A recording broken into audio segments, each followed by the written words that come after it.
Hello, നമ്മൾ ഈ stock ഒക്കെ അനലൈസ് ചെയ്യുന്ന സമയത്ത് നമ്മൾ എപ്പോഴും കാണുന്ന ഒരു ടൈമാണ് ഈ ബുക്ക് വാല്യൂ എന്ന് പറയുന്നത്. ശരിക്കും എന്താണ് ഈ ബുക്ക് വാല്യൂ? അക്കൗണ്ട്സ് പ്രകാരം കമ്പനിയുടെ ഷെയർസിന് അല്ലെങ്കിൽ കമ്പനിക്ക് ഇത്ര വാല്യൂ ഉണ്ട് എന്ന് കാണിക്കുന്നതാണ് ഈ ബുക്ക് വാല്യൂ എന്ന് പറയുന്നത്. ശരിക്കും ഈ ബുക്ക് വാല്യൂ കണക്ക് കൂട്ടുന്നത് എങ്ങനെയാണെന്ന് വെച്ചാൽ ടോട്ടൽ അസറ്റിനെ അവരുടെ ലയബിലിറ്റീസ് നിന്ന് കുറയ്ക്കുകയാണ്. അതായത് അവർക്ക് എത്ര അസറ്റ് ഉണ്ടോ അത് അവരുടെ കടങ്ങളും കാര്യങ്ങളും എല്ലാം വെച്ചിട്ട് കുറച്ച് കഴിഞ്ഞാൽ ബാലൻസ് എത്ര വരുന്നുണ്ട്, അതാണ് അവരുടെ ബുക്ക് വാല്യൂ, ശരിക്കുള്ള ബുക്ക് വാല്യൂ എന്ന് പറയുന്നത്.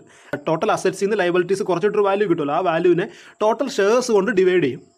അപ്പം നമുക്ക് മനസ്സിലാക്കാം ഒരു ഷെയറിന് എത്ര ബുക്ക് വാല്യൂ, ആ കമ്പനിയുടെ മൂല്യത്തിൽ നിന്ന് ഒരു ഷെയറിന് എത്ര ബുക്ക് വാല്യൂ കിട്ടും എന്നുള്ളതാണ് ആ ഒരു ചെറിയ എമൗണ്ട് കാണിക്കുന്നത്.